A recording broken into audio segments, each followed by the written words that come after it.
Haemoglobin वाढविण्यासाठी एक मस्त अशी रेसिपी मी आज घेऊन आलेली आहे आणि बीटरूट पासून करणार आहे। बीटरूट हा हिमोग्लोबिन वाढवण्याचा उत्तम सोर्स आहे। हाय हॅलो नमस्कार, मी मधुरा सावजी किचन मध्ये तुम्हा सर्वांचं अगदी मनापासून स्वागत। तर आज आपण करणार आहोत पौष्टिक आणि जाळीदार असे बीटरूट आप्पे।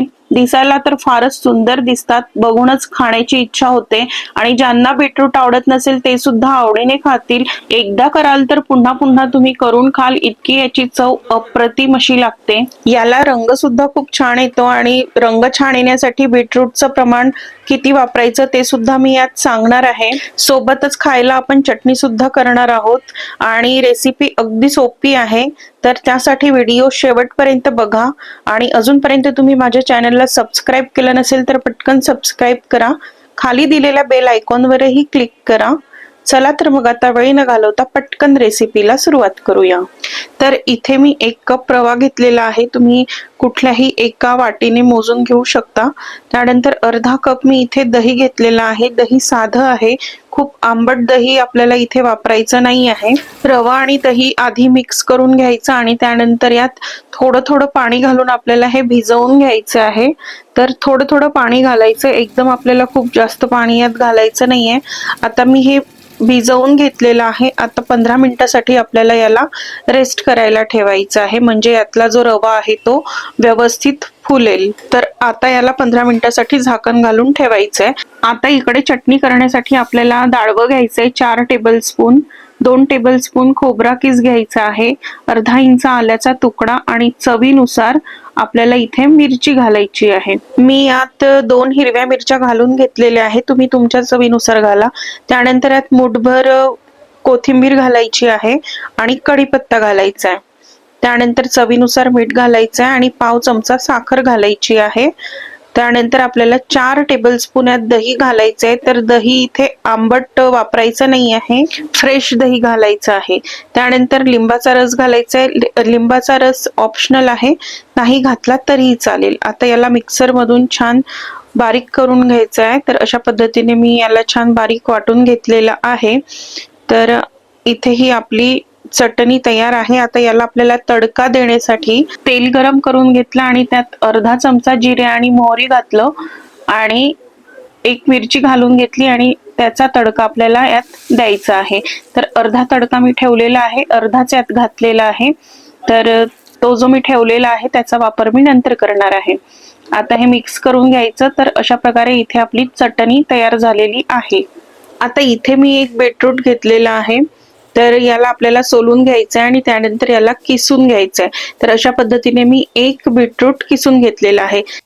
आता इकडे आपल्याला एक फोडणी तयार करायची आहे, त्यासाठी पॅन मध्ये 1 टेबलस्पून तेल घालायचं आहे, जास्त तेल घालायचं नाही। त्यानंतर तेल गरम झाल्यानंतर अर्धा चमचा जिरे आणि मोहरी घालायचं आहे।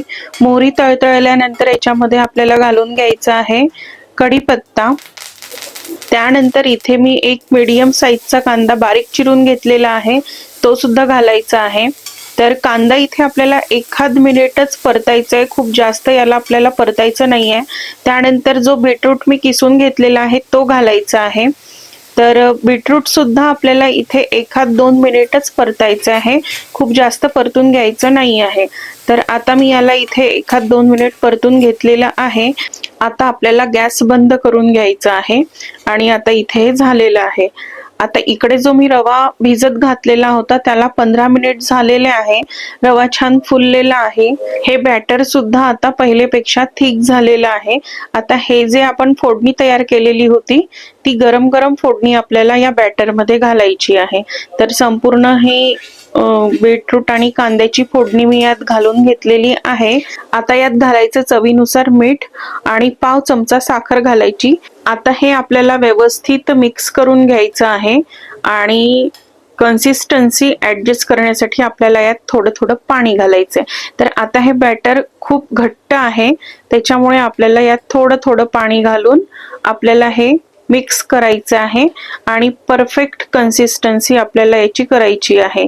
तर मी यात थोडं थोडं पाणी घालून हे मिक्स करून घेतलेलं आहे आणि आता हे अगदी परफेक्ट असं झालेलं आहे। तर तुम्ही बघू शकता याची कन्सिस्टन्सी, तर अशीच कन्सिस्टन्सी आपल्याला याची ठेवायची आहे, जसं आपण आपल्यासाठी बॅटर तयार करतो तसंच। तर तो जो उरलेला तडका होता, जो मी चटणीमध्ये घातलेला होता, तोच उरलेला तडका मी यात घातलेला आहे आता आणि हे मिक्स करून घेतलेलं आहे। आता याच्यामध्ये आपल्याला बारीक चिरलेली कोथिंबीर घालायची आहे, पाव चमचा खायचा सोडा घालायचा आहे, तुम्ही यात इनो सुद्धा घालू शकता। त्यानंतर सोडा ऍक्टिव्हेट करण्यासाठी थोडंसं पाणी घालायचं त्याच्यावरती आणि आता हे मिक्स करून घ्यायचं। तर मी यात मिरची घातलेली नाहीये, तुम्ही यात हिरवी मिरची बारीक चिरून घालू शकता। आता इकडे आप्पे पात्रामध्ये आपल्याला थोडं थोडं तेल घालायचं आहे आणि गॅस मी ऑन केलेला आहे। त्यानंतर थोडं थोडं तेल घालायचं आणि याच्यामध्ये मी तीळ घालत आहे। तीळ घातल्याने छान क्रंच येतो आणि चव सुद्धा छान लागते आणि दिसायला सुद्धा छान दिसतात। तर इथे हे आप्याचं बॅटर तयार झालेलं आहे। आता थोडं थोडं बॅटर आपल्याला या आप्पे पात्रामध्ये घालून घ्यायचंय। तर आधी साईडला घालायचं आणि शेवटी मध्ये घालायचं, कारण मध्ये लवकर शिजल्या जातं आणि साईडचं लवकर होत नाही। आता याला झाकण घालून 3 ते 4 मिनिट शिजू द्यायचं आणि आता इथे 3 ते 4 मिनिटांनंतर तुम्ही बघू शकता वरची बाजू जी आहे ती ड्राय झालेली आहे। आता याला अशा पद्धतीने पलटवून घ्यायचं आणि संपूर्ण आप्पे पलटी करून घेतल्यानंतर पुन्हा आपल्याला याला 3 ते 4 मिनिट शिजू द्यायचं आहे। तर अशा पद्धतीने आपल्याला हे आप्पे शिजवून घ्यायचे आहे। तर पुन्हा आता याला झाकण घालून आपल्याला 3 ते 4 मिनिट शिजू द्यायचं आहे। तर आता इथे मी 3 ते 4 मिनिट शिजवून घेतलेले आहे, दुसरी बाजू सुद्धा आता झालेली आहे आणि आता हे आप्पे झालेले आहे। तर आता याला आपल्याला काढून घ्यायचं आहे। तर अशा पद्धतीने इथे आपले आप्पे तयार झालेले आहेत आणि चटणी सुद्धा झालेली आहे आणि तुम्ही बघू शकता खूप छान रंग याला आलेला आहे, आतून छान जाळीदार झालेले आहेत, बघू शकता तुम्ही। तर याला चांगला रंग यावा यासाठी आपल्याला 1 कप जर रवा असेल तर 1 बीटरूट घालायचं आहे, म्हणजे याला छान लाल रंग येतो आणि दिसायला खूप सुंदर दिसतात। तर अशा प्रकारे इथे हे बीटरूटचे आप्पे तयार झालेले आहेत। तर या पद्धतीने तुम्ही नक्की करून बघा, तुम्हाला नक्कीच आवडेल आणि ज्यांना बीटरूट आवडत नाही ते आवडीने खातील, एवढी याची चव जबरदस्त आहे। आणि 1 कप रव्यापासून मी इथे 30 आप्पे तयार केलेले आहेत।